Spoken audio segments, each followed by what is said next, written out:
Bueno, después de tantos inconvenientes, arrancamos. Imagen no demasiado grande, pero aunque se arrancamos.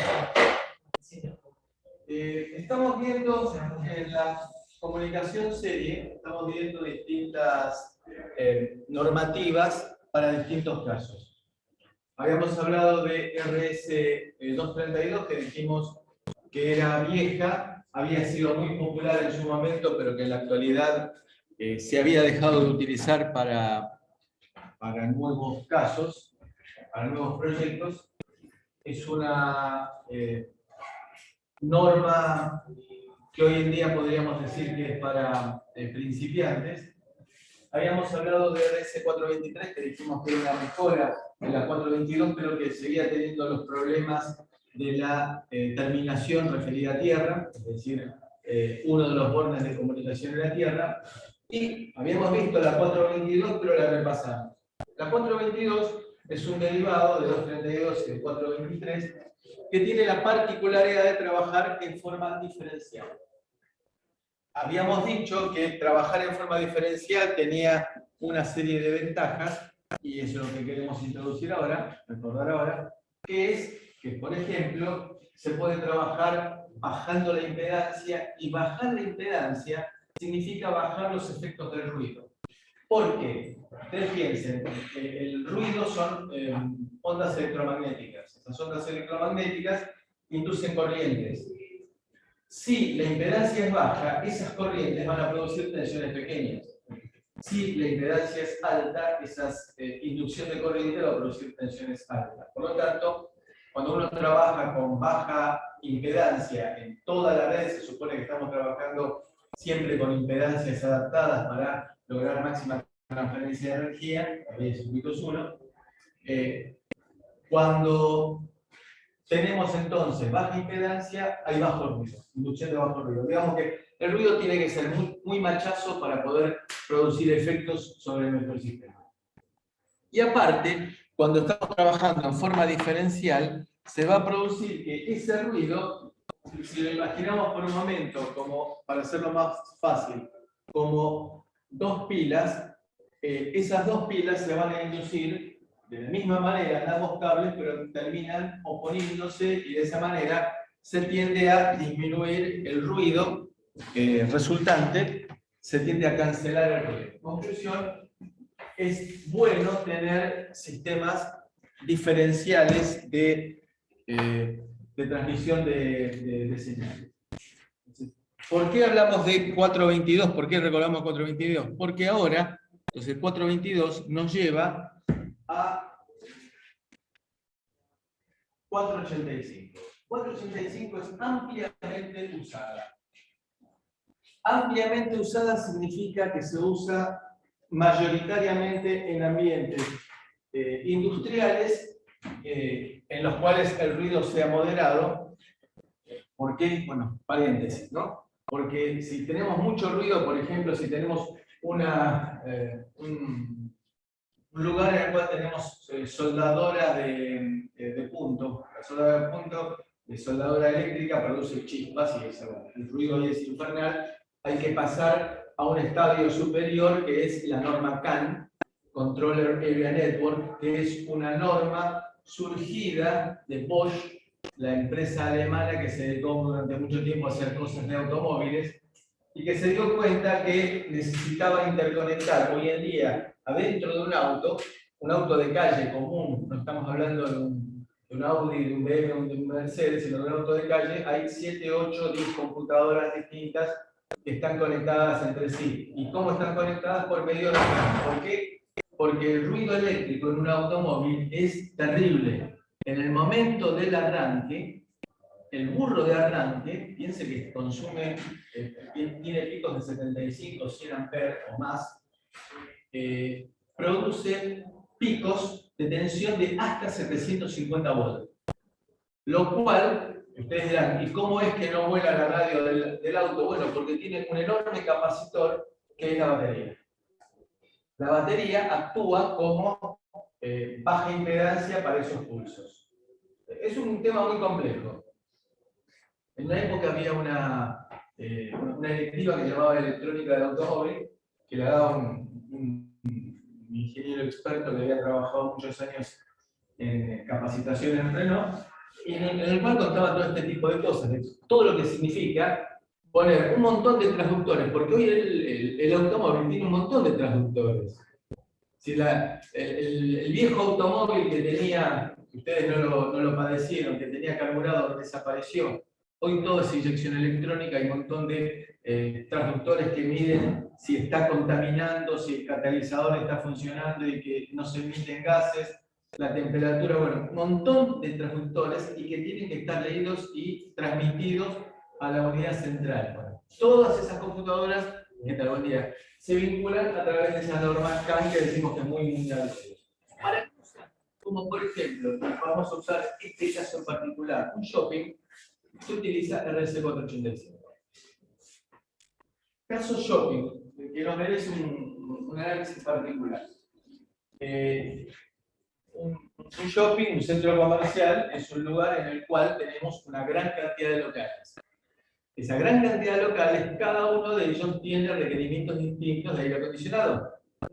Es distinto un McDonald's en el cual hay 200 personas, hay hornos, hay gente moviéndose, chicos corriendo, digamos, eso significa energía corporal que se está irradiando, que hay temperatura, calor humano, es distinto a un local de ropa de venta local de venta de ropa para mujeres, en el cual hay probablemente poca gente, que tenga que cambiarse, es decir, que los requerimientos del aire acondicionado son distintos.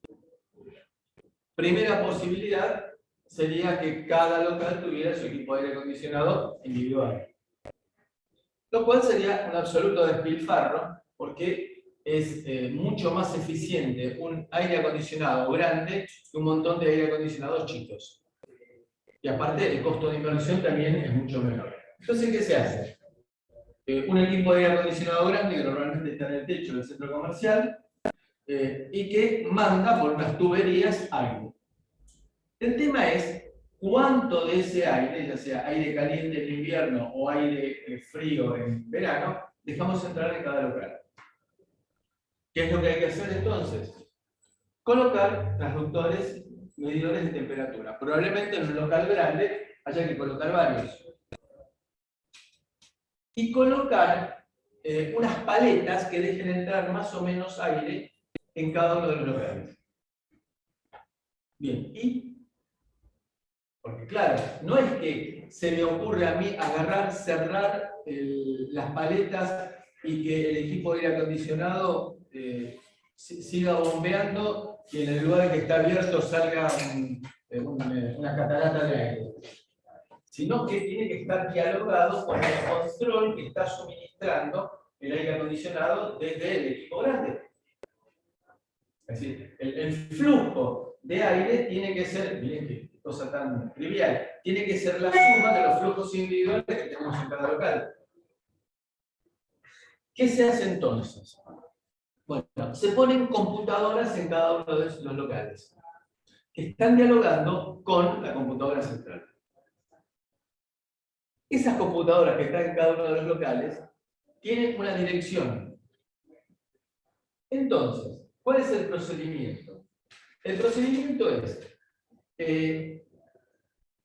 de la computadora central dice, a ver, computadora número 2, ¿cuál es la temperatura? Fíjense que ese mensaje tiene que ir a todos, para que la computadora 2 se identifique y diga que es para mí. Entonces, la computadora me dice, sí, estoy acá, me manda un acknowledge. Entonces, a partir de ese momento, nos ponemos de acuerdo y empezamos a dialogar con la idea de no interrumpir a los demás. Es decir, elaboramos un código que consiste, normalmente el microcontrolador tiene la posibilidad de usar el bit de paridad. ¿Se acuerdan que habíamos hablado de la comunicación serie y bit de paridad? De usar el bit de paridad se lo llama sticky bit. Es decir, el sticky bit significa un bit que lo esfuerzo yo, que no es el de paridad. Entonces, lo programo a la UART para que trabaje de esa manera. Entonces, nos ponemos de acuerdo con la computadora 2, decimos, a partir de este momento vamos a generar interrupciones solamente si el noveno bit, si el que era bit de paridad antes, está en 1. La comunicación para generar interrupción para todos fue con ese noveno bit en 0. Entonces, con el noveno bit en 0 le llega a todos. Le genera interrupción, dice, es la 2, no soy yo, me desentiendo. Entonces, a partir de ese momento, empezamos a enviarnos datos. Entonces, yo le pregunto, ¿temperatura? Entonces, él te contesta, solamente dialogamos, por más que estén todos conectados, fíjense la arquitectura tipo BAS que tenemos, solamente vamos a estar generando interrupciones entre nosotros. Y los demás siguen con su trabajo. Porque sería un plomo de que cada vez que empecemos a transmitirnos datos, se enteren todos los demás, diga, ah, no es para mí. ¿Por qué? Porque yo no soy la computadora 2. Bien, entonces terminé, la computadora 2 me dijo temperatura interna 19 grados. Uy, hay que dejar entrar más aire caliente. Entonces yo le digo, moví las paletas a tal posición. Me dice, ya las moví. Listo, dentro de un rato pregunto la temperatura de vuelta. Entonces voy y digo, computadora 3, ¿cuál es la temperatura? Eso, no, computadora 3, le llega a todos. Los demás dicen, no es para mí. Entonces empezamos a dialogar la computadora 3 y repetimos el proceso. Fíjense que es una arquitectura maestro, amo, esclavo. ¿Por qué? Porque la computadora central es la que va interrogando. No pueden dialogar la computadora 2 y la computadora 3 entre sí, aparte porque no tiene sentido. ¿Qué se van a pasar? ¿Está bien? Para eso se usa entonces 485. Entonces, la computadora central le avisa a todos, computadora 2. Entonces la computadora dice, acá estoy. Y a partir de ahí empezamos a dialogar a través del bus entre la computadora 2 y la computadora central.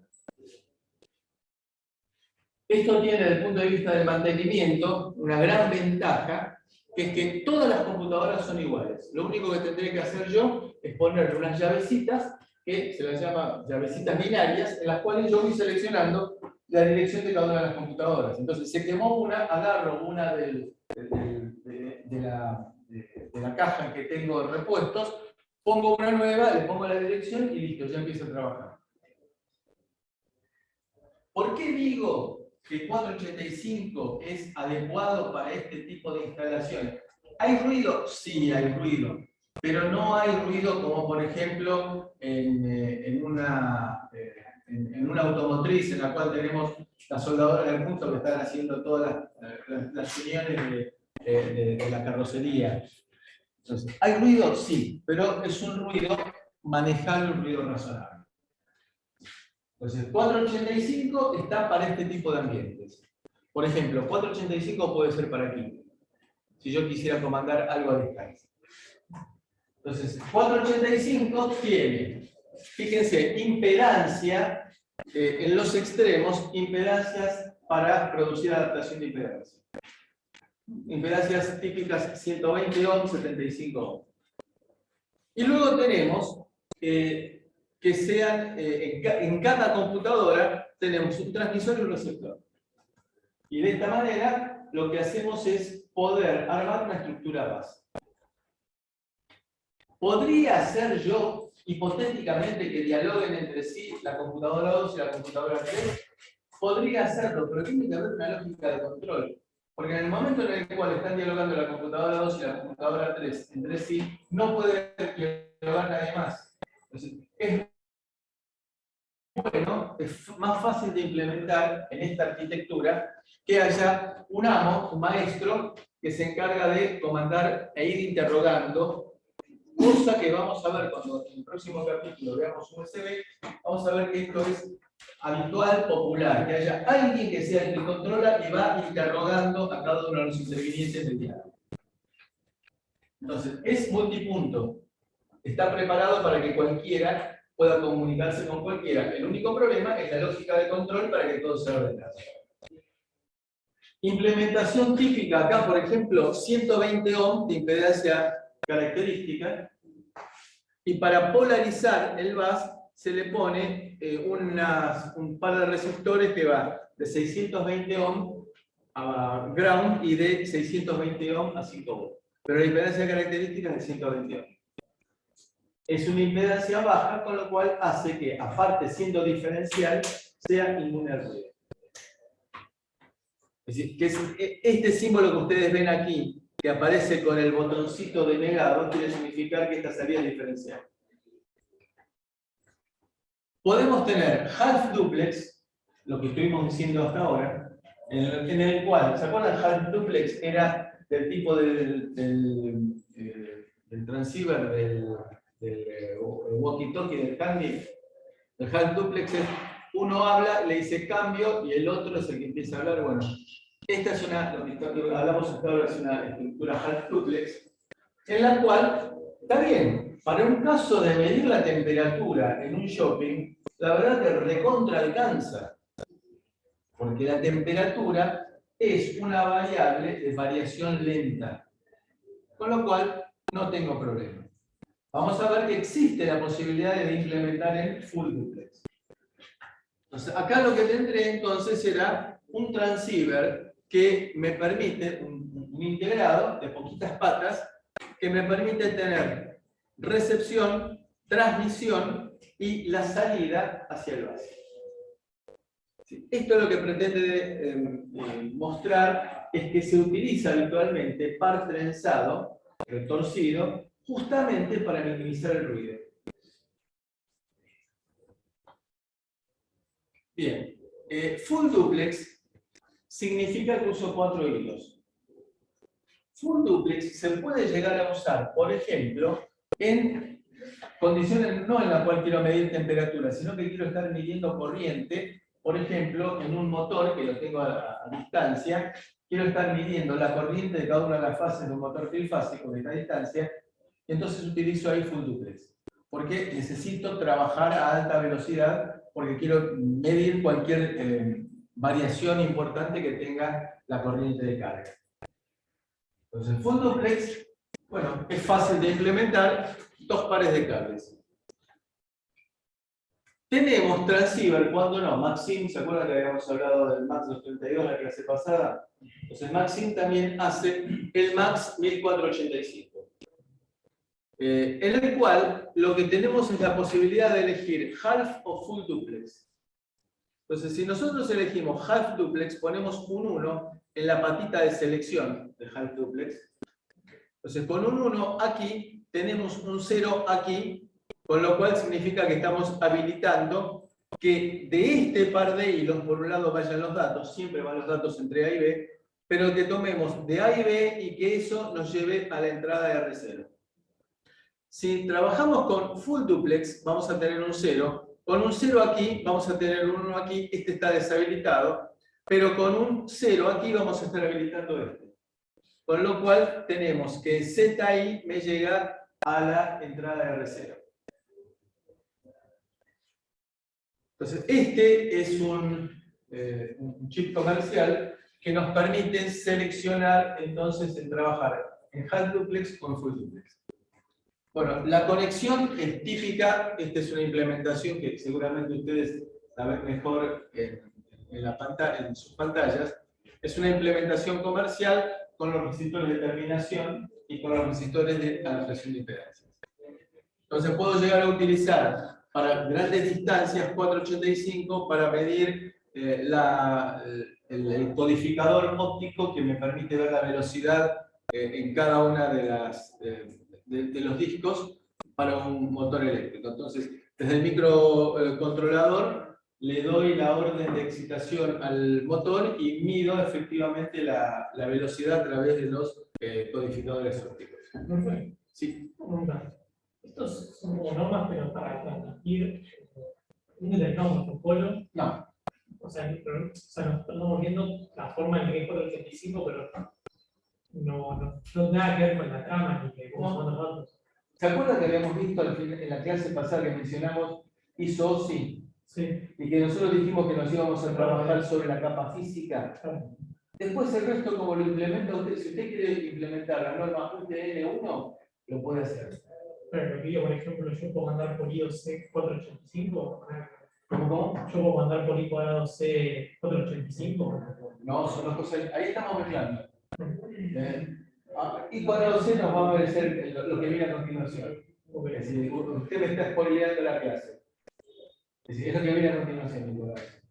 No, son dos cosas distintas. Estamos hablando de comunicaciones interplacas, entre placas. 232, 423, 422 y 485 son interplacas, entre placas. Se supone que es a distancia. Mientras que lo que viene ahora es intraplaca, dentro de la propia placa, que tiene sus propios niveles de tensión y de corriente. Es como más, estos son más robustos, así. Claro. Más robusto para lo que es la transmisión, pero sí, es que deja de ser robusto, supongo que es. Es que se supone que adentro de la placa yo tengo que ser el responsable de que no haya ruido. Ahora, cuando yo estoy trabajando interplaca, bueno, sabe Dios lo que va a haber en el medio. Sí.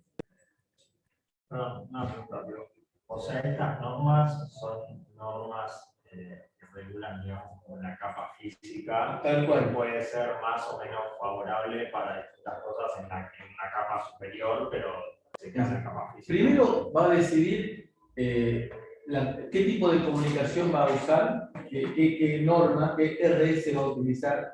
Es decir, RS no es IEEE, sino que RS son normas propias de un estándar originario americano de comunicación, de la EIA.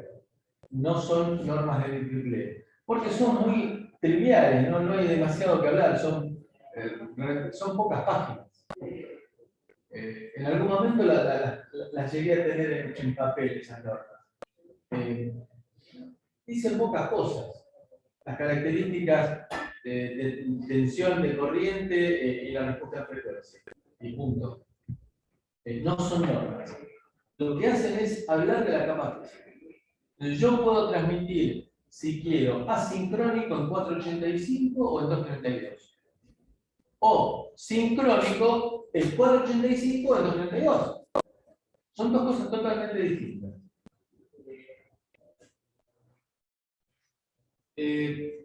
Entonces, fíjense, habíamos recién arrancado con 422. La comparación es que 422 tiene un emisor y múltiples receptores. Mientras que 485 tiene múltiples emisores y múltiples receptores. Es una arquitectura típica de estilo BAS. Puede llegar a trabajar hasta con 32 dispositivos conectados. Eso está dado por algo que ustedes vieron en Digitales 1 y que no siempre uno lo recuerda. Es el fan-in y el fan-out.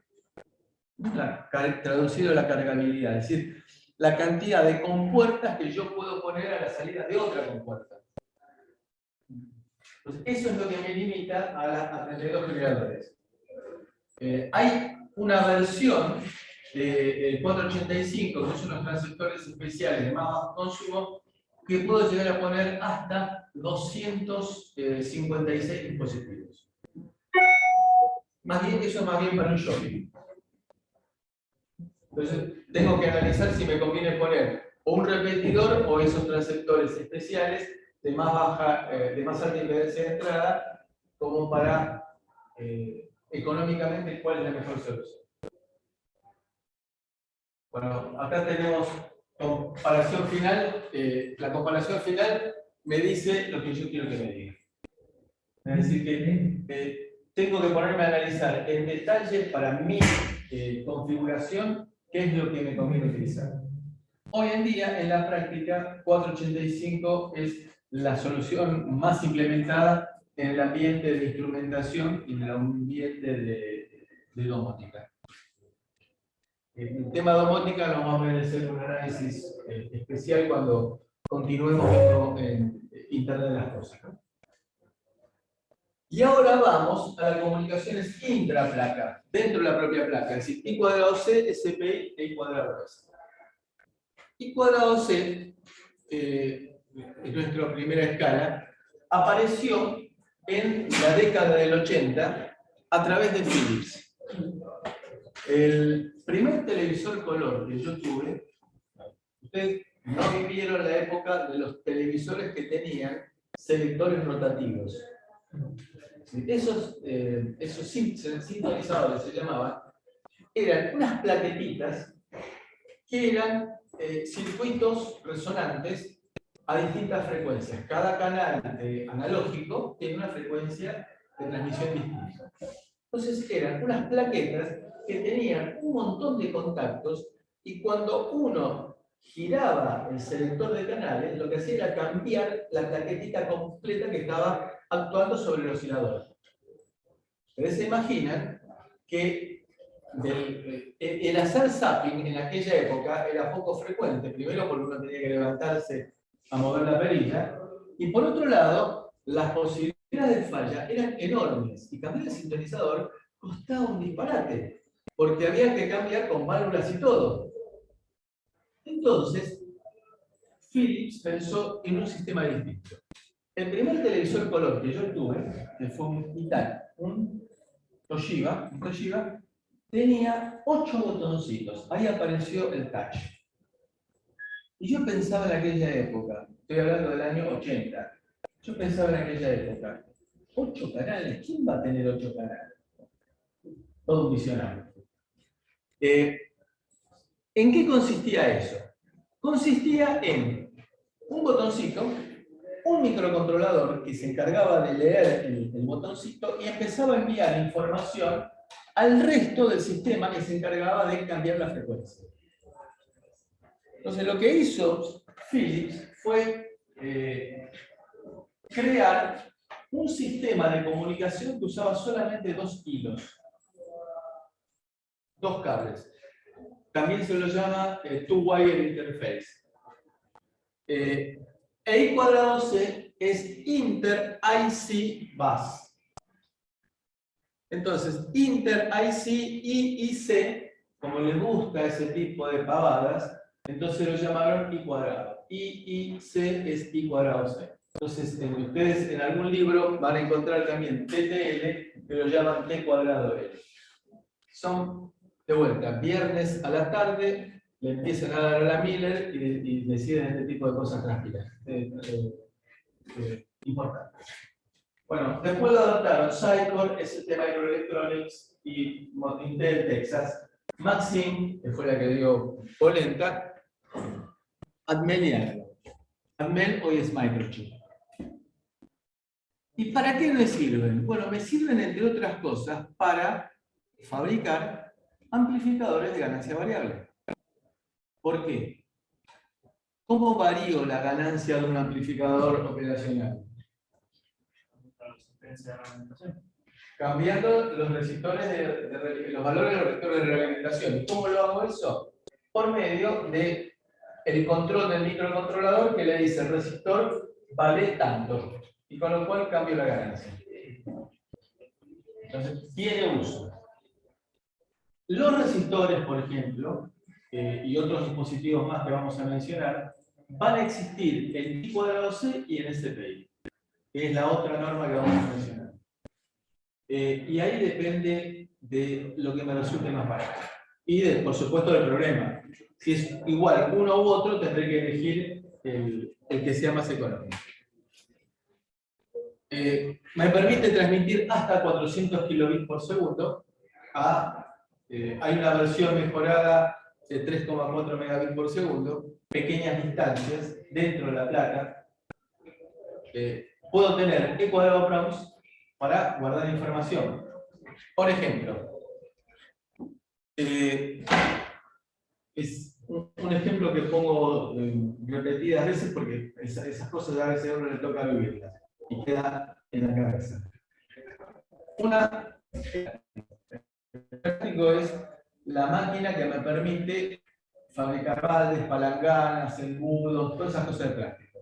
Hay una matriz, se inyectan unas granallas de plástico, que es, digamos, son unas bolitas de plástico, se inyectan en el hueco de la matriz, se le aplica presión, temperatura durante un cierto tiempo. Se funden esos granitos de plástico y me quedan balde, palangana, todo, tenedores, lo que sea.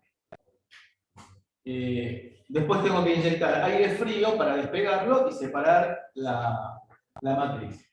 Conclusión, es todo un procedimiento que requiere ajustes.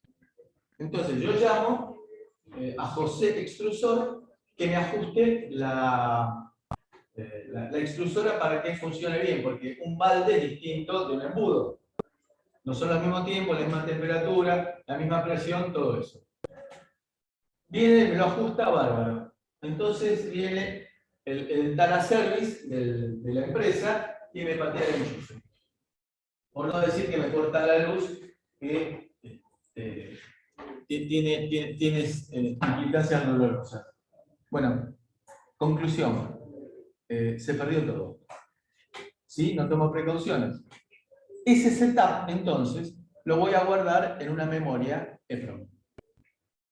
O en una memoria E². ¿Qué significa? En una memoria similar a la flash, pero mucho más chiquitita y más fácil de programar. ¿La puedo usar la memoria flash del micro? La respuesta es sí, pero tiene un problema. Se me daña la lógica de control, la placa de lógica de control de la extrusora de plástico. Llaman al service. El service viene, se trae 3 osciloscopios, analizador lógico y se pone a trabajar para arreglar la placa. El dueño de la extrusora de plástico dice: apúrate porque estoy perdiendo plata. Entonces, ¿cuál sería la solución? Agarrar una placa que tenga de vuelta la reserva siempre, ponerla y después la llevo al laboratorio y ahí la arreglo con tiempo. Ah, claro, pero la dirección, los parámetros de setup que yo tenía ajustados, los tengo en la memoria flash del microcontrolador. Tengo que reprogramar el microcontrolador teniendo la precaución de haber sabido cuánto eran los valores de ajuste que me puso José Extrusor en la memoria flash cuando estuvo poniendo a punto para fabricar embudos. Conclusión, es posible, pero no es la mejor solución. La mejor solución es colocar esos datos de ajuste de setup en una memoria aparte. Esa memoria aparte la voy a colocar en un zócalo. Con lo cual, pongo una placa, saco la memoria de la placa que estaba dañada, la pongo en la memoria nueva y ya arrancamos porque el setup ya quedó ajustado. Pregunta: ¿me va a convenir colocar una memoria a la cual le lleguen 32 bits de direcciones y 32 bits de datos? Sería un chipote grandote. ¿Cuántas veces la voy a leer o escribir esa memoria? Escribir probablemente nunca. Pero leer solamente a la mañana cuando prenda la máquina. ¿Me preocupa la velocidad?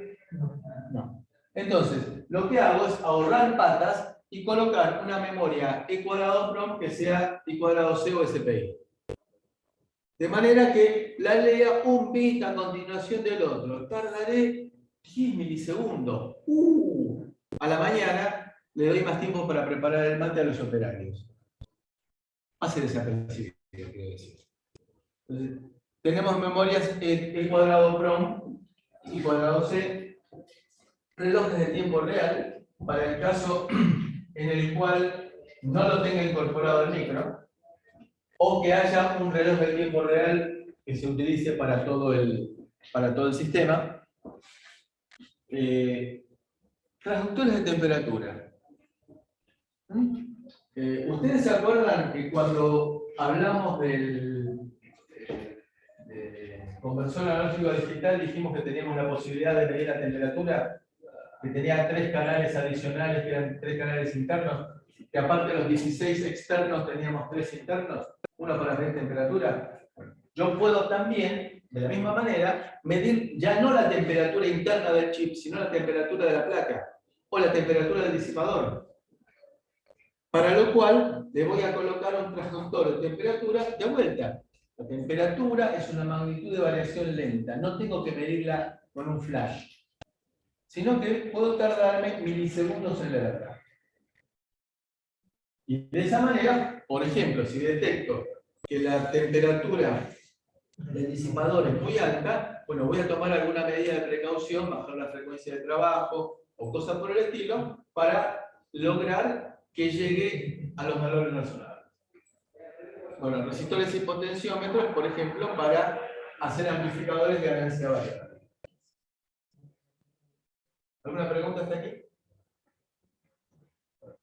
La arquitectura ahora es tener 2 cables, que serán Serial Data y Serial Clock.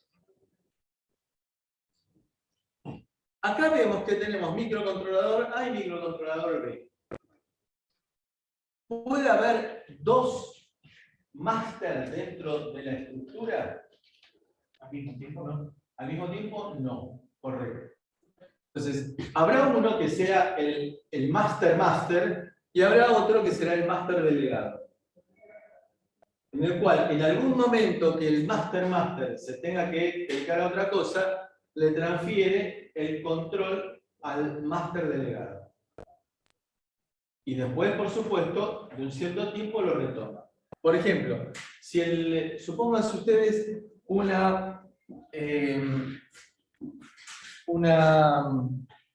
telecentro, un lugar en donde uno va a hablar por teléfono y le tienen que, le miden el tiempo de llamada y se lo facturan.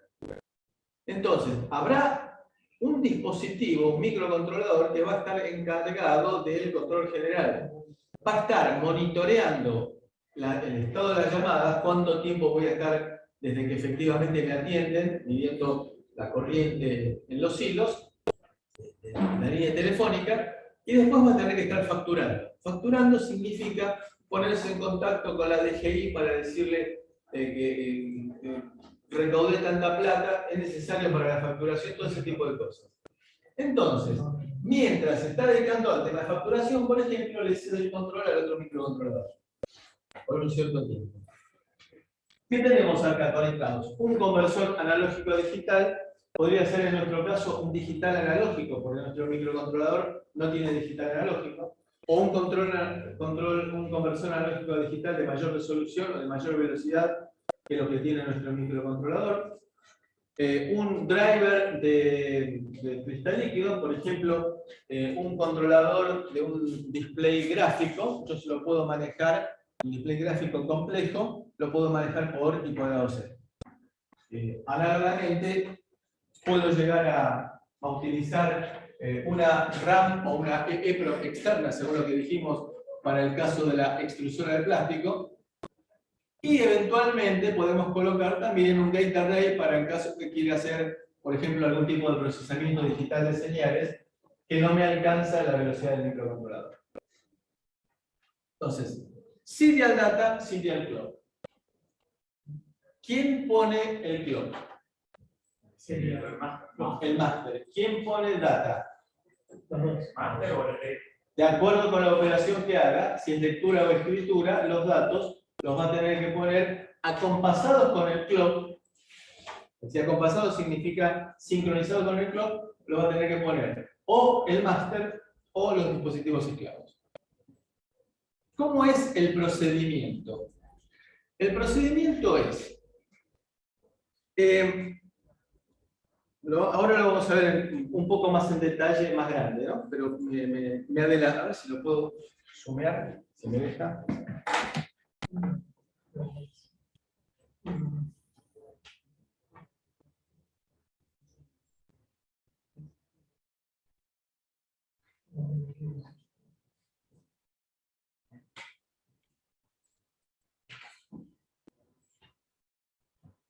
La tecnología es la tecnología.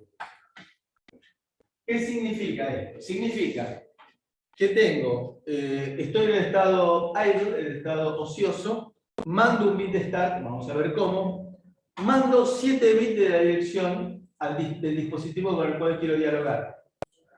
Luego vendrá un bit que me indica si es escritura o lectura. Y luego, el dispositivo con el cual estoy dialogando me manda un acknowledge. Fíjense que hay dos colores distintos. Este color medio rosa pálido significa que esto lo está poniendo el amo o master, y lo que aparece en blanco lo está poniendo el esclavo. Entonces, si es una operación de escritura, los datos los va a estar poniendo el master.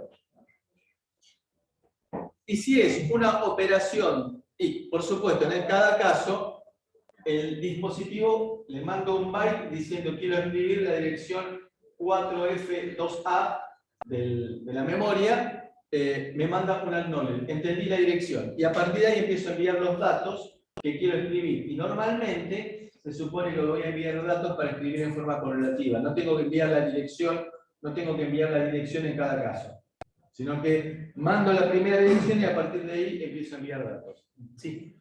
Free, ¿qué quiere decir? Free. La de Libre. No hay nada que hacer. O sea, que no importa. Está ocioso. Ah, ok. Esto es, en el léxico propio significa no tengo nada que hacer. ¿Y ocioso qué quiere decir? ¿Que está manteniéndolo en 1 o manteniéndolo en 0? Por definir. Significa que está constante en 1. Ah, no. En realidad vamos a ver enseguida, el tema son las fases entre el clock y los datos. Ahí se va a marcar el bit de arranque. Digamos que no estoy transmitiendo. Cuando terminé de mandar el dato correspondiente a la última memoria que quiero programar, envío un bit de parada. También con una sincronización particular entre clock y data. Y luego paso al estado free, no tengo nada que hacer. Para el caso de la lectura es similar.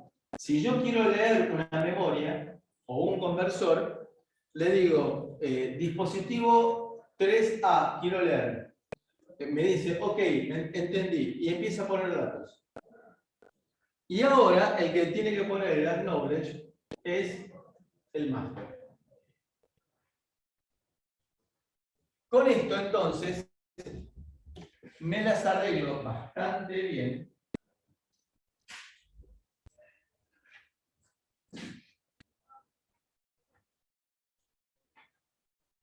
Me las arreglo bastante bien para poder solamente con 2 cables comunicarme con dispositivos. Para trabajar con 2 cables estoy pagando el precio de perder tiempo mandando la dirección del dispositivo a través del bus. Una pregunta, o sea, la longitud, digamos, de los mensajes se la mide en el centro de... Sí, típicamente vamos a ver que son paquetes de bytes. Ah, ok. O sea, el que lo recibe ya sabe cuántos bytes. Sí, claro.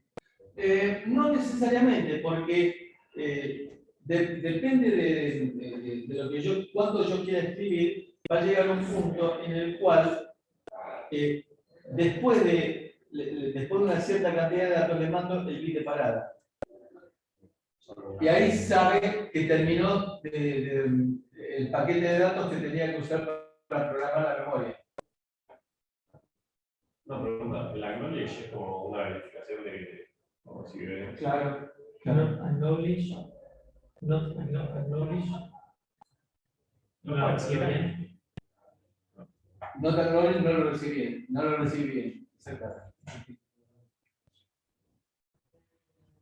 La comunicación entonces es master, que siempre pone serial clock, y receptor. En ese caso, serial data lo pone el master.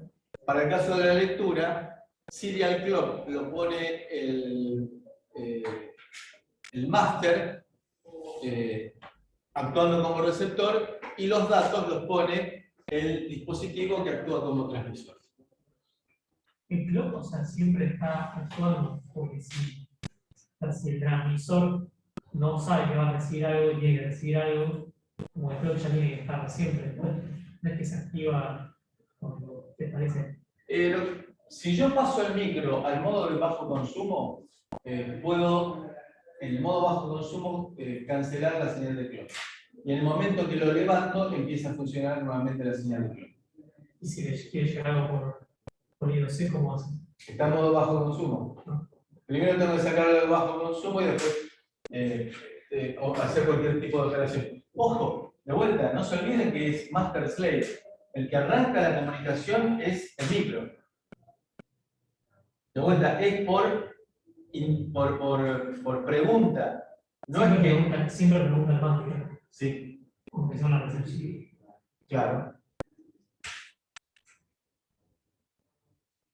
Puede haber dispositivos que tengan más de una interfaz, como por ejemplo la interfaz con el display de cristal líquido, que puedo programar el modo de trabajo del display de cristal líquido, mandarle datos y también después leer la posición del cursor. Cada dispositivo va a tener una dirección única. Y vamos a ver ahora cómo puedo llegar a hacer, porque es un tema interesante. ¿Puedo llegar a colocar más de una memoria E² en una plaqueta? ¿Sí? ¿Pero y cómo? ¿Y si todos tienen la misma dirección? ¿Y está por el fabricante? Siempre tienen unos pines, pero tienen unos Siempre pines no. que permiten. Siempre no. Bueno, a veces se puede tener por todo el lado. Prácticamente estoy de molesto nada más diciéndole. No siempre, sino que tiene que estar preparado para eso. Pero usualmente los que vienen, la serie 24, por ejemplo, suele traer siempre tres pines a 0, 1, a 2. Hay chips que lo permiten. Eso vamos a hablar enseguida. Esto quiere mostrar lo siguiente. ¿Puedo yo trabajar I²C a pedal? Es decir, que el micro, por ejemplo, por interrupción de timer, me vaya generando la señal de clock y la señal de datos. Sí. ¿Sí? ¿Es bueno? Sí. Es un plomazo.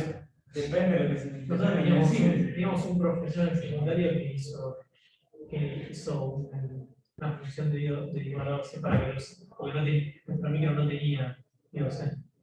Pero digamos que sería más piola Sí, decirle sí. a un controlador interno, che, comunicate con el dispositivo 4A y mandarle al dato. ¿No? Bueno, nuestro micro tiene dos o tres interfaces igualosas que trabaja de esa manera. Entonces, bien, hay que generar el bit start, la dirección del dispositivo, indicar si se quiere, en el último bit, si se quiere leer o escribir, y esperar el acknowledge. Y después seguir con el tema de datos hasta llegar al punto stop. Entonces, si yo digo que quiero escribir la memoria EEPROM, lo único que tengo que mandar es la dirección de la primera posición de memoria. Y a partir de ahí, para facilitar las cosas, se escriben en forma correlativa. Si quiero escribir bloqueando, tengo que armar paquetes. Entonces, escribir esta zona de memoria, parar, escribir esta zona de memoria, parar. Y acá tenemos entonces cuál es la forma de trabajo. Acá tenemos serial data y serial clock en el estado alto. Esto es lo que llamamos free. Y luego se produce el bit start bajando la señal de datos antes que la señal de clock. Eso es start. Y el stop va a estar dado cuando subo la señal de datos después de la señal de clock. Y la mantengo de vuelta en el estado alto. Vendrán luego los bits de dirección, después del bit de start, los bits de dirección, la selección de si quiero escribir o leer. Fíjense que los bits tienen que estar en el valor adecuado cuando el clock está en alto. Y luego vendrá el acknowledge por parte del dispositivo. Entonces, envía la dirección, el master, y se queda escuchando a ver si le manda el acknowledge el dispositivo. Entonces, el dispositivo manda el acknowledge, con lo cual seguimos con, en este caso, se decidió escribir, se envían los datos y se va escribiendo toda la memoria, hasta el momento en el cual le manda el bit stop. Entonces, el inicio está dado por que la señal de datos baja antes que la señal de clock, y la parada está dada porque la señal de datos sube después que la señal de clock. Primero va el bit más significativo y por último el bit menos significativo. El bit 0, que sería en esta palabra de 8, es el que se utiliza para seleccionar read o write.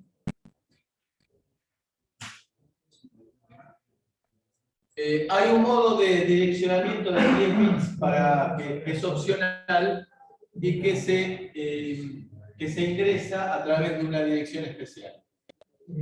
Hay direcciones reservadas, no todos los dispositivos pueden tener cualquier dirección. Entonces, hay una dirección que es todos ceros, con read no write en 0, que es para todos los dispositivos.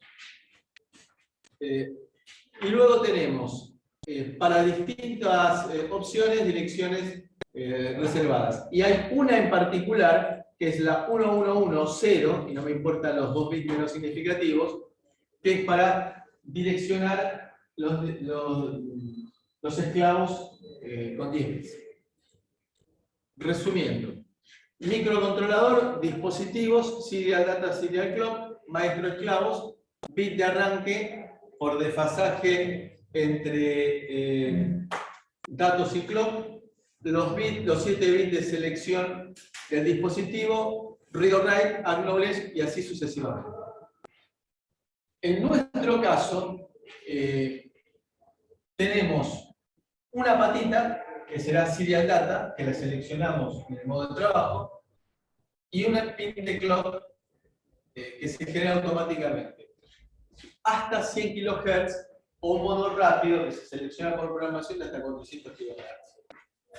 Puede trabajar como transmisor esclavo, es decir, microcontrolador por programación puede trabajar programación esclavo transmisor, esclavo receptor, master transmisor, master receptor. Tenemos entonces patita serial data, patita serial clock, que tiene, fíjense que un filtro de ruido en las entradas para evitar que, como sale fuera del micro, por más que sea cerca, pueda haber ruido inducido. Y tenemos control de datos en el cual se armará la palabra que recibe, se y la lógica de control es la que nos permite sin necesidad del micro la frecuencia de clock. Bueno, este es todo el conjunto de registros que hay que buscarlo, el conjunto de registros que operan sobre el cuadrado C de nuestro microcontrolador. Tenemos entonces, para el caso de las memorias AT24, que eran las que mencionábamos antes, la que decía Felipe, lo que tenemos es la posibilidad de tener varias memorias en paralelo. Hay una parte de la dirección que se fija de acuerdo con el tipo de dispositivo. Es decir, de acuerdo, los 3 bits, los 4 bits más significativos dependen del tipo de dispositivo. Y luego, en este caso, los 3 bits menos significativos nos permiten seleccionar una especie de chip select del dispositivo. Eso se hace por hardware. Tenemos 3 líneas para la dirección que podrán conectarse de todas las líneas en 0 hasta todas las líneas en 1. Con lo cual, de acuerdo con el tipo de memoria que yo elija, puedo llegar a conectar hasta 8 memorias en paralelo. En paralelo, pero cada dispositivo con una dirección distinta. ¿Lleva resistencia de pull-up, profesor? Las líneas de base, Sí, claro, sí. Sí, llevan resistencia de pull-up. Justamente porque cuando no tengo nada a hacer, cuando está en free, tiene que estar en 1.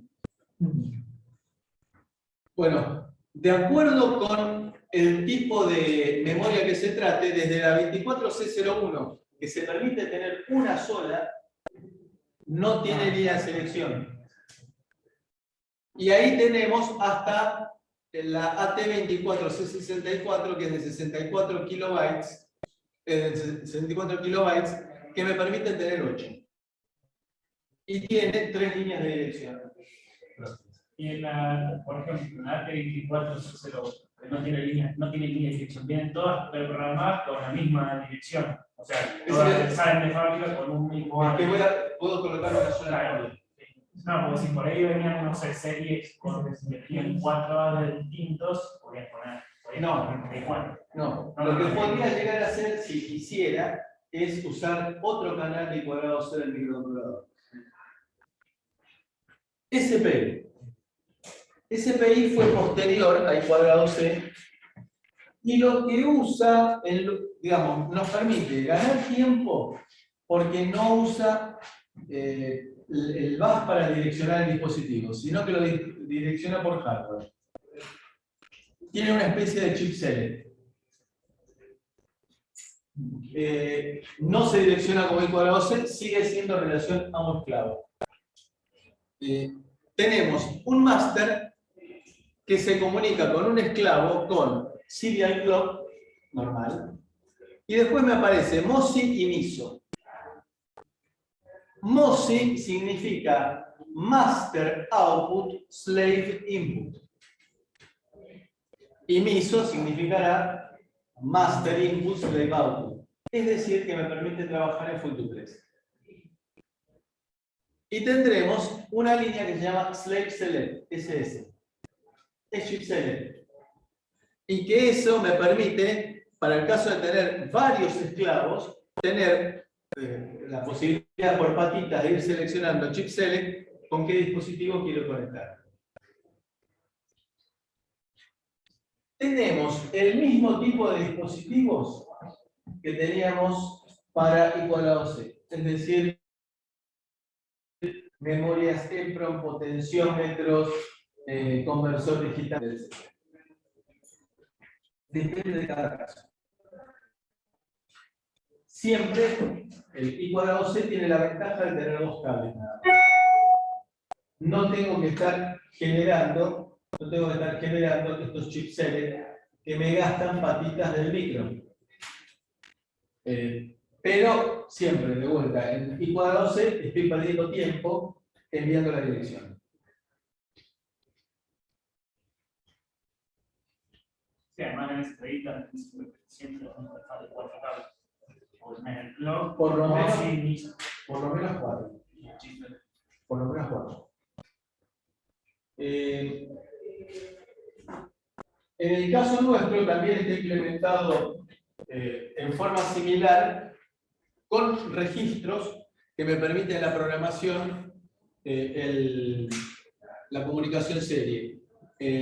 MISO y MOSI lo que tienen es que voy a tener un buffer de transmisión y un buffer de recepción que son a través de un shift register los que van a irse armando para la transmisión y para la recepción. Así que acá lo que me está indicando este simbolito es que voy a enviar al shift register, de acuerdo, voy a enviar del shift register del MISO o desde el shift register al MOSI. Los multiplexos. Y tengo entonces los registros que me nos permiten generar la velocidad de comunicación y con una lógica de control que es la que se encarga de resolver todo el problema de la comunicación. De vuelta, tenemos en general los mismos dispositivos y muy frecuentemente los fabricantes ofrecen el mismo tipo de dispositivos para una alternativa o para la otra. I cuadrado S. I cuadrado S es similar a I cuadrado C, pero se dedica exclusivamente a audio. Ese es el sound. Sí. Me quedó una pregunta sobre el SPI, que decía que tenías hasta 4 CX. Si vos eso... Lo puedo hacer a pedal la cantidad que yo quiera. Ah, ok. Digamos, el único problema es que por cada select tengo que estar gastando patitas de micro. Salvo que le coloque externamente un decodificador. Pero de vuelta, voy a agregar lógica. En ese caso, tengo que analizar si no me conviene I cuadrado C con la penalidad, porque si no se me complica el hardware y estoy gastando muchas patas. De vuelta, depende de cada caso, no hay una regla general. Profe, Sí. puede ser que, no sé si es algo externo al CPI o en el CPI, que hay dispositivos que como que requieren otras señales de control, como si vas a mandar un comando o si vas a mandar data. Pero no es SPI. No es CPI. Hay otra que se llama SSI. Un derivado. Bueno, decíamos de I cuadrado S que está fabricado, digamos, de la misma manera que teníamos la idea de modem, ¿se acuerdan que habíamos visto modem al principio de todo? Era modulador de modulador. Existe lo que se llama codec. Codec es la abreviatura de codificador de codificador. ¿En qué consiste el codec? Recuerden, tenemos que en un sistema general, pensemos en audio, tenemos un conversor analógico digital al cual me va a llegar la señal del micrófono, un conversor digital analógico que va a excitar el parlante o los auriculares. ¿Sí? Me conviene entonces utilizar un dispositivo integrado que haga la conversión en ese dispositivo codec y me mande por línea serie canal izquierdo, canal derecho. Sincronizadamente, digo, envía canal izquierdo, envía canal derecho. ¿Va a ser simultáneo? ¿Va a haber simultaneidad? Tiempo. A ver, canal izquierdo, canal derecho. Me manda canal izquierdo, me manda canal derecho. ¿Va a ser simultáneo? ¿Sí? ¿Y? Si es serie, por mandar una parte del canal derecho o una parte del canal izquierdo. No tendría sentido. Y si yo le digo, dispositivo, adquirí canal izquierdo, canal derecho. Mandame canal izquierdo, mandame canal derecho. Tiene que sumar de alguna forma. Podría hacer un paquete grande y mandarlo los dos. Bien. Tiene que ser una- De vuelta. El tema, estamos mezclando cosas. Transmisión con adquisición.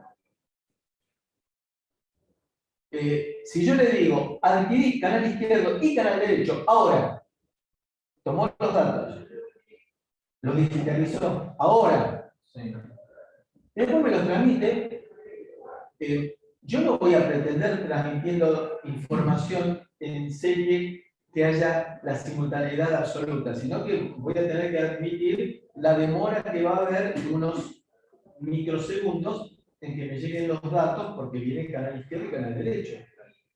Lo importante es el momento en el cual adquirió los datos. Ustedes, cuando están escuchando en el celular, ¿están seguros de que están escuchando en el mismo momento que la otra persona está hablando? Hagan la prueba, hablen con alguien dentro del mismo recinto y van a escuchar que hay una pequeña demora. Estamos hablando siempre de lo mismo. El teléfono tiene un código. Es decir, un códec que va, que pega la vuelta. ¿Vieron que les mandé ayer un link a un video? Una de las razones que uno se sorprende de por qué mete esa constelación de satélites, de 10.000 satélites, que deben ser algún mando, digo yo, es porque en baja órbita, es porque al estar tan cerquita de la Tierra, el tiempo de la latencia es muy baja. Eso es lo que se busca. Porque los satélites que son geoestacionarios están a una distancia importante de la Tierra. Tiene una gran ventaja que es geoestacionario y que la antena tiene que estar siempre apuntando para el mismo lado. Tipo DirecTV. El tema de la latencia, entonces, está dado por todo el proceso de comunicación.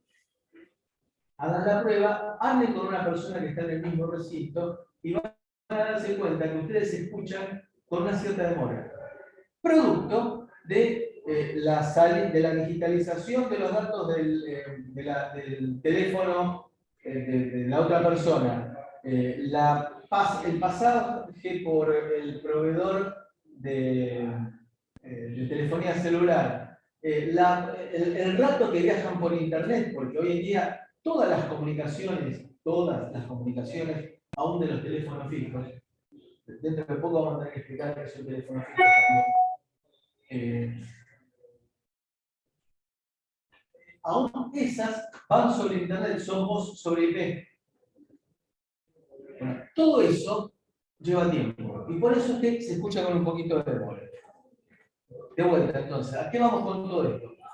Que la simultaneidad va a aparecer en el momento en el cual se da la orden de tomar los datos.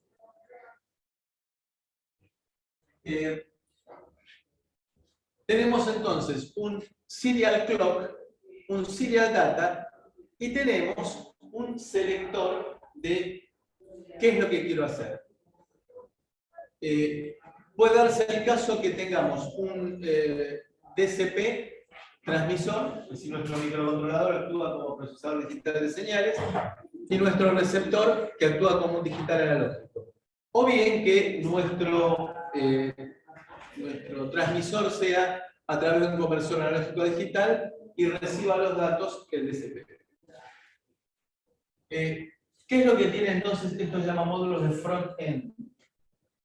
Conversores de audio analógico digital y digital analógico, control de audio multimedia, es decir, por ejemplo, funciones de está normalizado de preénfasis y de énfasis de acuerdo con el tipo de curva que se quiera utilizar, es decir, uno dice que le gusta o que busca sonido plano de 20 Hz a 20 kHz. La respuesta es mentira.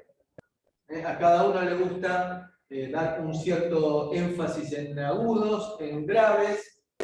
Bueno, cada uno le dará el gusto. Entonces, existen normas que me dicen cómo es que yo tengo que grabar. Con una curva de preénfasis. Y el de énfasis es cuando quiero reproducir. Bueno, está normalizado, ¿no? Entonces, por ejemplo, IEC 958 o las CP340 o 1201. Vamos a tener entonces muestreo y hardware de filtrado analógico dentro de este frontend. Entonces, tengo un serial clock generado por el master y después tendremos la selección de left o right y me van a venir entonces la muestra de 16 bits del canal izquierdo y la del canal derecho. En resumen, lo importante acá es saber elegir el código. Habitualmente, quienes trabajan con códecs también tienen microcontroladores. Por ejemplo, el caso típico NXP. NXP, heredera de Philips, tienen unos códecs que son espectaculares y tienen microcontroladores orientados a trabajar con ecuadradores. ¿Alguna pregunta? Bien, vamos bien. Concepto de módem. Habíamos hablado de módem cuando iniciamos nuestra comunicación serie. Y existieron varias formas de transmitir información. Las más viejas de todas eran tonos de audio. Los primeros modems que existieron, yo alcancé a ver alguno, eran unas bases que tenían un parlante y un micrófono. Y uno ensartaba el tubo telefónico. El tubo del teléfono. Enviaba entonces el parlante tonos de audio y lo recibía el micrófono del teléfono. Y a su vez, el auricular del teléfono excitaba un micrófono que tenía esa base que les digo. Esa fue la forma más primitiva que hubo de módem. Transmitía a muy baja velocidad, 150 bits por segundo. Aparecieron luego la modulación FSK, que es Frequency Shifting, es decir, desplazamiento de frecuencia, y luego PSK, que es desplazamiento de fase. Y luego de lo cual apareció Quant, que es lo que les digo que en ese video se explica muy bien con la NVIDIA. Si lo ven todo el video, es un grupo que se dedica a hacer videos. Les llevó ese video de 30 minutos, les llevó 6 meses de trabajo. Y tiene también una didáctica envidiable. Paréntesis, hace muchos años, recuerdo que vino un docente extranjero en la época que se utilizaban las transparencias en serio, ¿no? Como llamamos hoy a esto transparencia, las transparencias en serio, y que el tipo las escribía arteramente, le escribía encima con un marcador indeleble. Y uno decía, ¿cómo escribe? No, cuando el próximo curso que tengo que dar me las imprimen de vuelta. Claro, me las imprimen de vuelta. Significa que hay todo un grupo de gente detrás que está de apoyo. Al poco tiempo, tuvimos una charla que dio un ex alumno de aquí que trabajaba en esa época para una empresa de componentes, que nos reunieron en un hotel de pleno centro, ahí cerca del Obelisco, una anécdota simpática, ¿no? Yo en esa época vivía en Castelar y tenía que tomar una combi para irme hasta el centro, porque el auto era una locura y el Sarmiento y será impredecible. Entonces me tomaba una combi, que hacía todas las cosas que yo no haría nunca manejando en el acceso. Y llegó tarde, llegó 10 minutos tarde. Entonces, llego a la sala de reuniones y veo como 150 o 200 personas que estaban atendiendo. Entonces, en un caso así, uno entra como un soldado reptando para que no lo vean, porque es un papelón llegar tarde. Y desde Marcelo, ¿cómo te usted? Imagínense, 150 personas mirando al salame que llegó tarde, uno quiere, en ese caso, morirse. Bueno, este buen hombre, en esa reunión, nos tiró 450 transparencias en 7 horas. Mañana y tarde. A la tarde era maravilloso, después de haber tenido que comer en la zona del centro a las apuradas, era maravilloso tener 3 horas y media más de transparencia continua. Con algunos detalles que uno con el tiempo va aprendiendo, que era que leía las transparencias. Y aparte diciendo, miren todo lo que sé de PowerPoint, entonces iba apareciendo de una letra, vieron que existe esa función dentro de PowerPoint, la Q, la U, la A, la A, es decir, que era un plomazo. Después tuve la posibilidad de hablarlo con él en forma muy elegante y civilizada, y después lo mejoró. Bueno, realmente fue una presentación con mucho contenido, pero mal hecha. A las 2 semanas me toca ir a una presentación de una empresa multinacional que tenía, lo cual en esa época era muy novedoso, un sistema de reconocimiento de formas. Entonces, ponían una cámara apuntando a la mesa y movían una tuerca, la iban moviendo y veían que el cursor, el crosshair, se iba moviendo siguiendo. ¿Qué es lo que hubiera hecho cualquiera de nosotros? Hubiera pasado de esta imagen, por ejemplo, a la de la cámara. Bueno, no. Y ahí fue una lección importante comparando con la otra del autodidacta. Lo que hicieron fue todo el texto, escribirlo en una parte y abrir un pedacito de la pantalla para mostrar la tuerca que se movía y el crosshair que la seguía. Es decir, que no se perdió el contexto. eso me demostró de que había todo un grupo de gente de apoyo que lo había hecho. No hubiera sido lo que hubiera hecho un mortal, un simple mortal. Conclusión, es importante tener equipos de soporte, equipos de apoyo, sobre todo en la parte didáctica. Hay algunas herramientas que nosotros no estamos usando, que no sabemos usar, como por ejemplo el Prezi, que permite hacer animaciones muchísimo más efectivas que el PowerPoint, para alumnos como ustedes que están acostumbrados a que el flash del celular, tac, tac, imágenes rápidas, todo es rápido, todo es rápido. Claro, bueno, ustedes tienen un ritmo distinto a lo que tenemos aquellos que nos criamos con la televisión blanco y negro. Con lo cual es necesario que nosotros nos adaptemos porque no vamos a lograr que ustedes se alejen de su mundo real, del mundo al cual les toca vivir, entonces nosotros tenemos que aceptarlo. Es decir, que hay que buscar mecanismos de aproximación más dinámicos. Bueno, ese video que yo les digo, en la parte central, habla de los distintos tipos de modulación y habla en particular de la parte de desplazamiento de fase. Y la parte de desplazamiento de fase es fundamental para poder entender cómo podría yo enviar por una línea telefónica que tiene frecuencia de corte superior 3300 Hz, podría llegar a transmitir 56 kilobits por segundo, teórico, nunca en la práctica existía. ¿En qué consiste?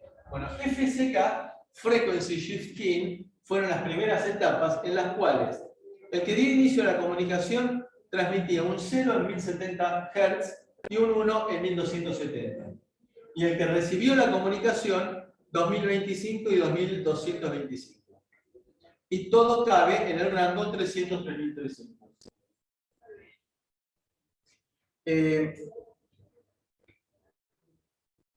¿Cuál es la diferencia entre bit por segundo y baudios? Baudio es la cantidad de hertz de la señal portadora. Y bit por segundo es la cantidad de bits por segundo que yo le puedo montar a esa portadora. Es decir que lo que estamos induciendo es que en cada ciclo de la señal voy a poder enviar más de un bit. Por lo tanto, sí, no solamente, sino desplazamiento de fase también. Las dos cosas. QAM es múltiple nivel. Múltiple nivel sobre Phase Shift Keying. Pero ahora vamos a verlo con dibujito.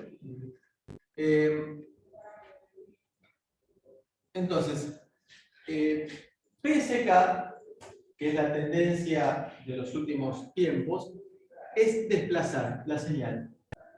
Desplazar un cuarto de ciclo. Y darle un significado a ese desplazamiento.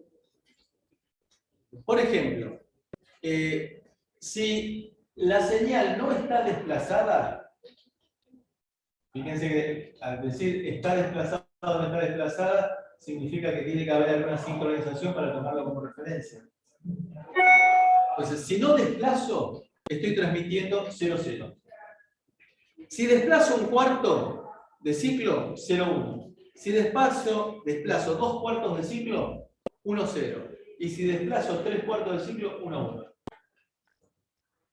Es decir, que voy a tener que tener en el receptor un circuito capaz de detectar ese desplazamiento de fase.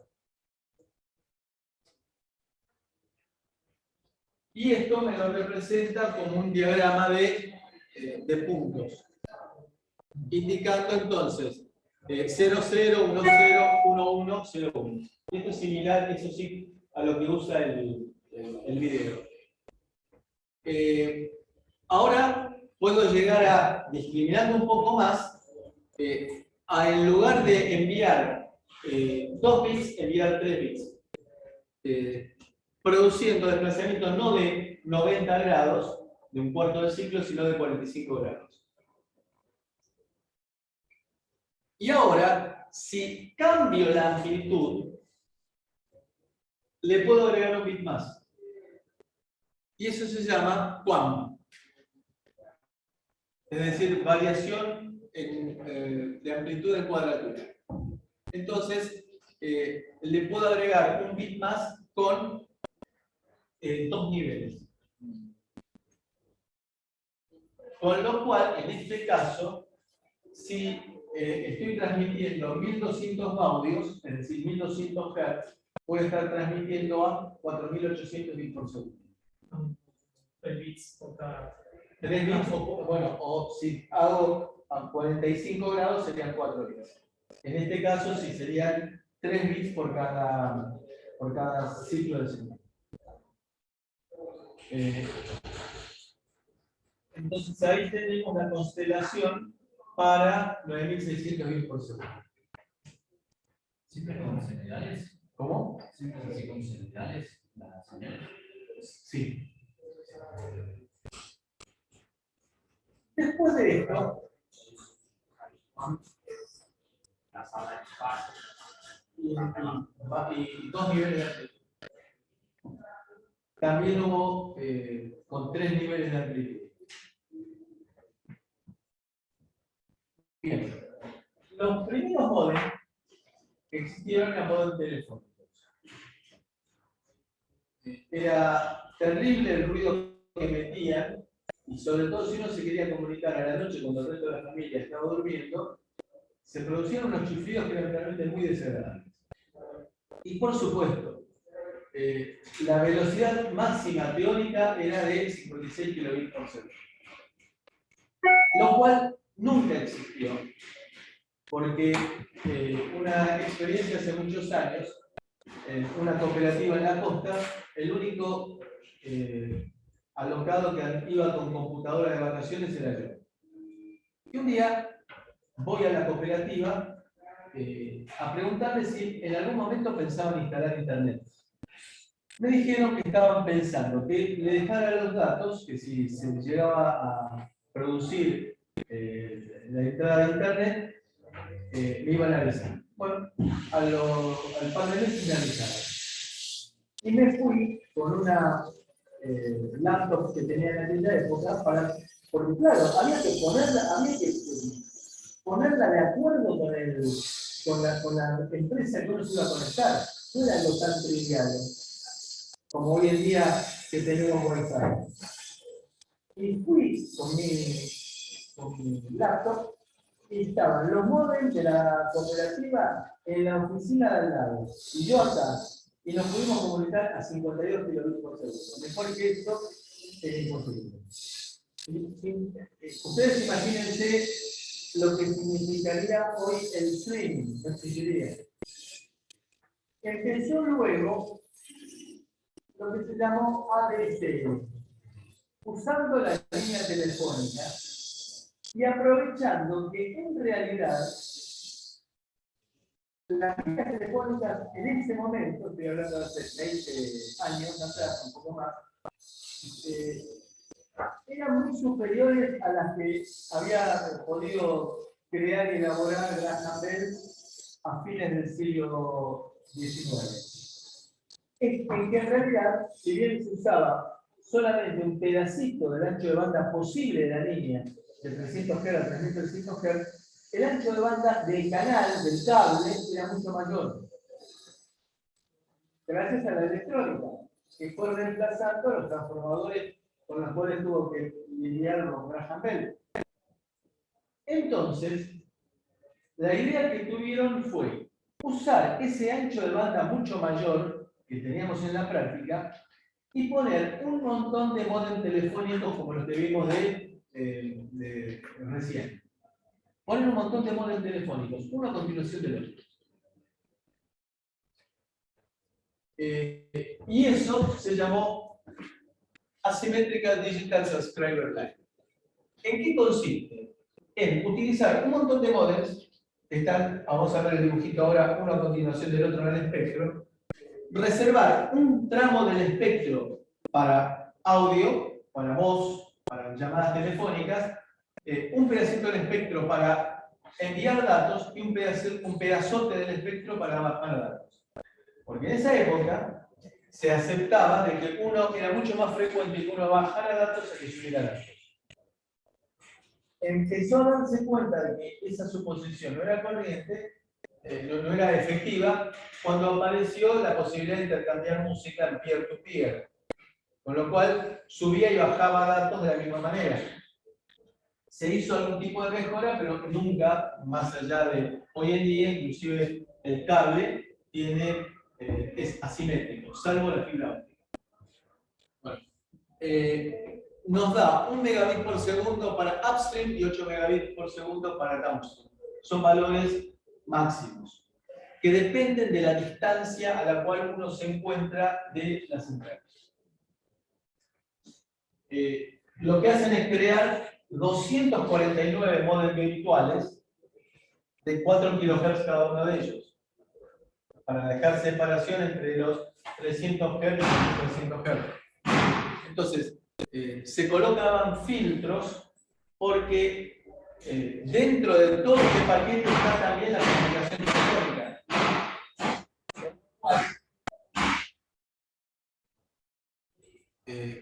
Con lo cual, había que ponerles unos filtros pasabajos para la comunicación telefónica. En cada teléfono uno tenía que poner un filtro pasabajos para evitar todo el ruido que no aparecía en todo el resto del espectro. Tenemos entonces los 4 kHz más bajos corresponden a la comunicación telefónica. Luego viene un tramo depende del proveedor, de 25 a 160 kHz, que corresponden al upstream, es decir, son canales de 4 kHz cada uno de ellos. Y después para el downstream, hasta 1,5 MHz. Resumen entonces, para la parte de telefonía analógica, para el upstream y para el downstream. El tema es sincronizarlo, porque emisor y receptor tienen que saber en qué canal estoy enviando información y cómo recogerla. Bueno, Sí. entendí, o sea, si no es la parte telefónica, entendí que es el down y el upstream. O sea, que no estoy bien. El upstream es subir datos. Bueno, De la computadora, subir datos para enviárselos a alguien, enviar un mail, por ejemplo. sí. Y el downstream es para descargar, por ejemplo, archivos. Es decir, es la parte propiamente de Internet. Ah, o sea, lo que usa, por ejemplo, los que se decía, supongo. Porque están entiendo que están entrando como voz o datos. Es que usted ¿qué proveedor de Internet tiene? Bueno, FiberTel es un mundo aparte. Hay lugares en los cuales Telefónica y Telecom ofrecen ADSL. Es decir, por la línea telefónica le envían Internet. sí, claro, hacia PRI, o está. Sí, PRI, O PRI, sí, Sí, Speed. mandaba, claro, mandaba la internet por teléfono. Exactamente. ¿Qué es eso? ADSL? Sí, sí. Es decir, usa la línea telefónica. Grave error mío no haberlo dicho antes. Usa la línea telefónica. En el caso de Fiverr, de Telecentro y de Movistar, lo que hacen es, bueno, Movistar está llegando con fibra óptica, pero solamente en algunas zonas. Se está dando mucho en el interior, fuera de Buenos Aires, ¿no? Si digo interior, mis amigos de las provincias se enojan. Porque ustedes que son exterior, tienen razón. No, tienen razón, tienen razón. Es el centralismo porteño. Se está dando sobre todo en lugares que sean adversos, llegar con fibra óptica hasta la casa. Por ejemplo, en la costa se está dando muy frecuentemente el cambio sin cargo a fibra óptica. ¿Por qué? En la costa, clima salino, en algún momento al final de la pandemia me fui a trabajar a la costa directamente porque era lo mismo. Y en una clase normal con Zoom se me cortaba 3-4 veces. Y Zoom no es precisamente muy requiriente de ancho de banda. Entonces el problema era la instalación, que tenía un montón de empalmes que se habían ido gradualmente oxidando después de 15-20 años de instalación. Lo llevaron con fibra óptica, telefonía sobre fibra óptica también. Bárbaro. La fibra óptica, sin lugar a dudas, es la tendencia, sobre todo porque es simétrica. Es decir, por ejemplo, son 100 megabits de bajada y 100 megabits de subida. Y les puedo asegurar que subir los archivos grabados de la clase es una velocidad totalmente desconocida. Porque también el fiber del telecentro, cuando llegan por coaxial, son asimétricos. Ventidora también, ¿no? ¿Cómo? Creo que ventidora, no entendí, pero ventidora. Entonces en la calle también van a empezar a implementar fibra óptica. No ¿Van a sé hacer cómo. instalación propia? ¿Eh? ¿Van a hacer instalación propia? Sí, no sé cómo, pero van a poner fibra óptica. Bueno, perdón, el mundo va a tener que migrar todo a fibra óptica si queremos en algún momento tener 5G en la Argentina. Requiere una inversión impresionante, 5G. Porque al trabajar en frecuencias mucho mayores, típicamente alrededor de los 6 GHz, la atenuación de la atmósfera es mucho mayor, por lo tanto no puede ser que haya una antena separada de la otra 5 kilómetros, sino que hay que poner antenas a mucha menor distancia.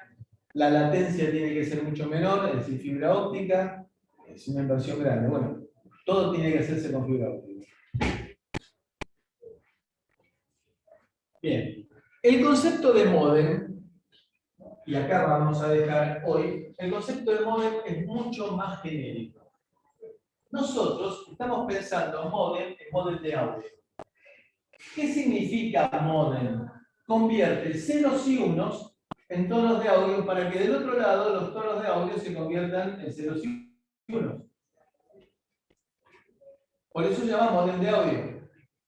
Ahora, si yo utilizo la misma idea, pero uso, por ejemplo, voy a usar algo que lo vamos a definir más adelante, pero lo tiro. Bluetooth. ¿Qué pasa si en lugar de audio uso Bluetooth? Es un módem. Será un módem Bluetooth. Un módem Wi-Fi. Lo vamos a llamar distinto. Lo vamos a llamar router Wi-Fi. Pero es un módem.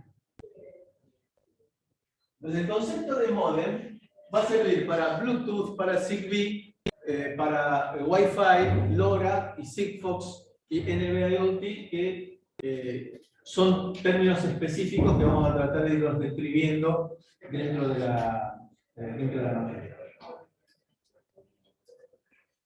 ¿Preguntas?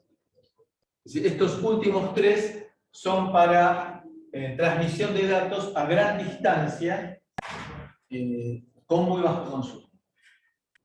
Gran distancia significa, por ejemplo, 10 kilómetros. Muy bajo consumo significa que las pilas pueden llegar a durar 5 años.